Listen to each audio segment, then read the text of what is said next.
human touch, human feel cannot beat any gadget. When a child is born, my advice to parents in this kind of situation, which you have told me, you can't fully leave the child on gadgets thinking that it's going to get brain tuned or anything like that. This kind of child will be like a nuisance to the society.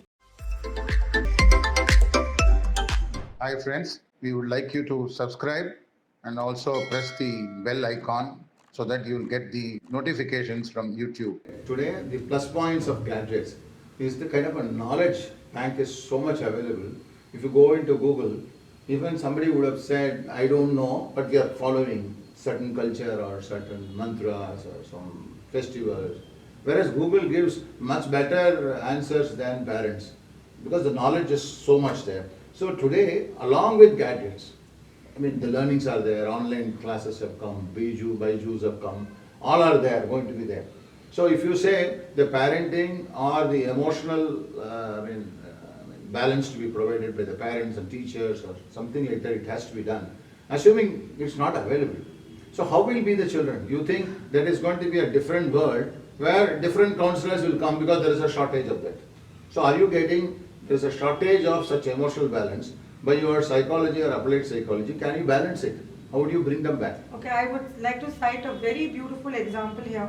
Human touch, human feel cannot beat any gadget. When a child is born, you're not going to keep a gadget. No, I understood that. Yeah. I'm just saying, but unfortunately, we are all aware that parent touch should be there, emotional balance should be Yes. there, parents should spend time. But if both of them are working, Yeah. and today I think 6 months to 9 months, the crush or whatever you call play school or Yes. crush in US and Western countries, because there is no, like when I went to US for during my daughter's pregnancy, the doctor said, you want Chinese, the Indian Chinese are so great, there is a support system available. Because my wife has gone there, then her mother-in-law came in, so they were taking turns to support the system of the birth and taking care of the child. Yes. Whereas in no other community, because the daughter's mother is working, she doesn't have a holiday, she gets 2 days. So the system is slowly changing to give all the support to outside. Yes. Like a crash or somebody is taking care and the babies comes back and all that. So if the world is, at least I think in India also it's slowly turned now, because no one resource is left free not to work. They have to create economic revenues have to come for a family. So husband, wife works, mother works, father works, there is a grandfather, grandmother works. So the children are now have to get used to this kind of a fast life. So in that, I think the counselors cannot go on saying parents come and attend, because they're not able to attend. Or you can say at least provide 1 or 2 hours with the child. Definitely, That- yes. I insist on this 1 or 2 hours provided. Okay, life will go on like that, but then there's no guarantee what kind of thing has evolved from that. If the parents are willing to spend few hours of time in the weekend at least, Mhm. that will be very fruitful towards the emotional growth of the child. Mhm. We all are a bundle of emotions. First, it's that. If I feel personally from lot of experience and lot of research which I have done, if emotions go haywire, things are not going to happen. You are giving me an example where parents are working, child has no attention. I cannot just raise my hand and say, God help. I will have to say that parents voluntarily have to take time out or get some support of maybe an aunt or someone. Nowadays, it's very scary to get relatives itself to look after the kids. Mhm. With things changing over time, it's not as healthy, these situations. So, my advice to parents in this kind of situation, which you have told me, you can't fully leave the child on gadgets thinking that it's going to get brain tuned or anything like that. So, 100% they are advised to take out some kind of time, once a week for the mom to give the time, once a week for the dad to give the time.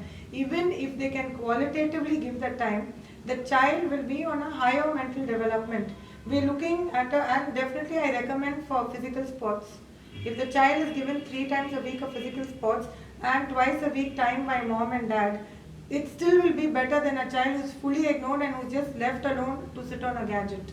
I hope this answers your No, question. it's not my answer also. I'm just traveling with you what is happening around the world. Now, what will happen if such attentions are not given? How the child will behave? What do you think? If such attention is not given, Yeah. what happens to the child? Okay, first thing is we have a very mind distorted child who's always in a confusion. Mhm. Definitely there will be lack of self-esteem. Mhm. Definitely confidence levels will be low. I see. Sometimes these kind of kids have a superiority complex. They become rebellious. They do not want to listen. Mhm. They will not listen how much ever you tell them, and like that they are left to do what they want. Mhm. As I said, that's not good with the years which rolls by, because these kind of kids only are going to spoil the family name Mhm. or do such atrocious activities which you cannot even imagine. Mhm. So, as I said, each child is a flower. Each petal matters. One is the petal of self. If self-esteem is completely lost, this kind of child will be like a nuisance to the society. Yeah, that's a good point, yeah. Yeah, but The when- world order itself will be disturbed. That's what yeah, it and we always say we want harmony, we want peace. How will you get that harmony and peace? It just doesn't start by saying it or taking slogans. It starts right there with the home, which is the nest. And parents, you are right. Maybe for money, people are not able to provide that time. Then why have a child? I mean, I'm nobody. So that is where I was coming to. So the younger generations are saying, we don't want marriage. Then the younger generation saying, we don't want kids. Oh, those who are educated, because they think they have to take such kind of responsibility, commitment towards the next generation. So don't you think it is too much of responsibility on the, see, earlier days, this parenting was very clearly defined for a woman or the mother. Yes. And the father was to go and fetch resources to take care of the family. And today, that role is reversed. Both have to work, both have to take care of the resources and also bring up child if they come. So that is the current, are we in transition, or should we get back to a mother always staying till home till the child is 5 or 6 or something like that? Or what do you recommend? What is that? I would definitely recommend striking a balance. Mhm. It is possible that now there are many companies who understand that Saturdays the mom has to go on half days. Mhm. Yes, the trend has changed a lot. Like no marriages, don't want kids, Mhm. but that's not going to be the global answer, because at the end of the day, there are people who seek companionship, which ends up in a marriage. We cannot say marriage is over.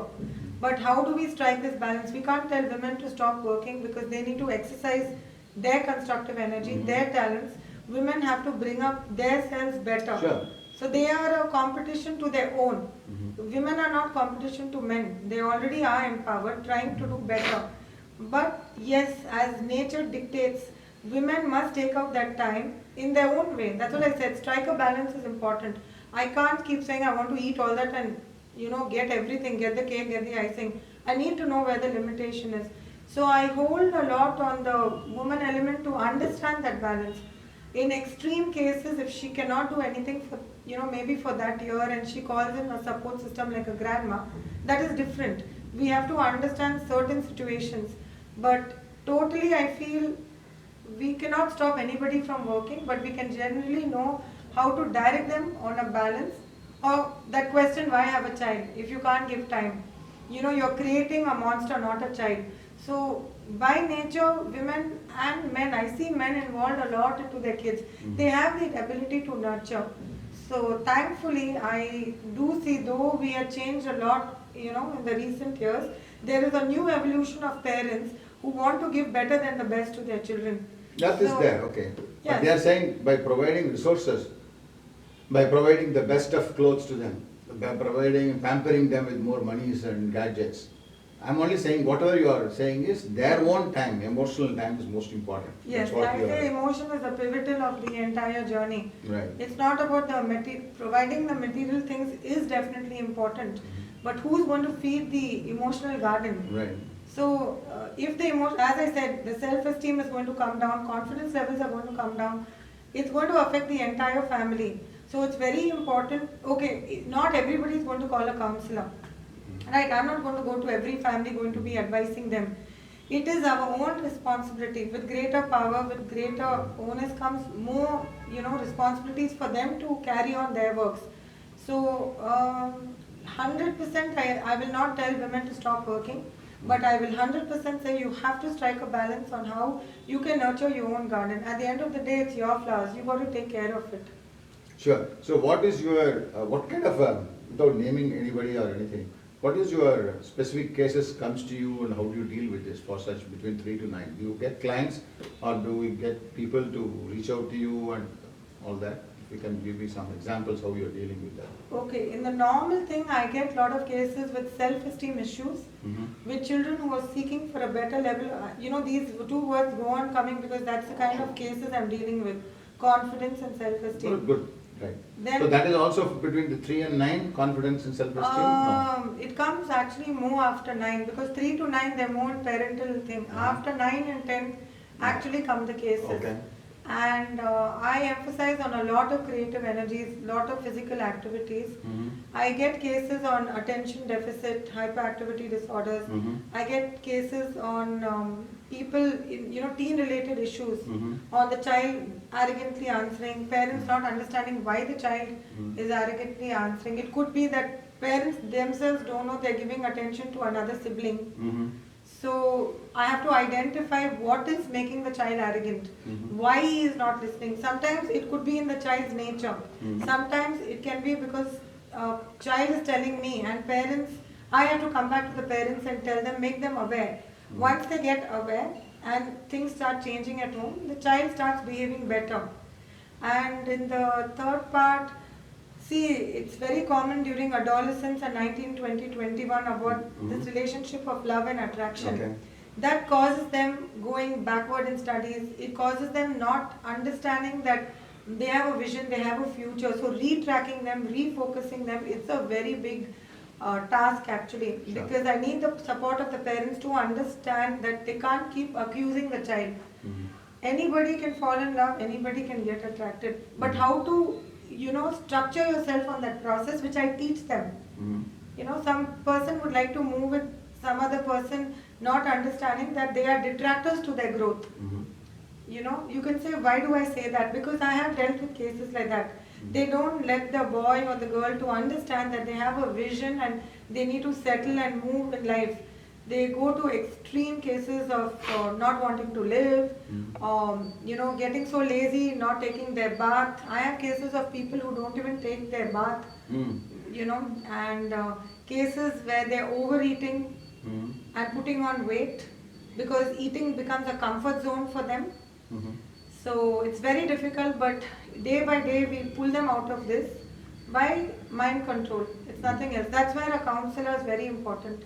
As a psychologist and as a positive life therapist, I insist them to how to find a structure in their routine. They need to move forward. You can't tell someone move forward, move forward. They're not going to move forward. How to move forward, how to bring in discipline. They would have forgotten a kind of discipline, they would have forgotten a kind of structure.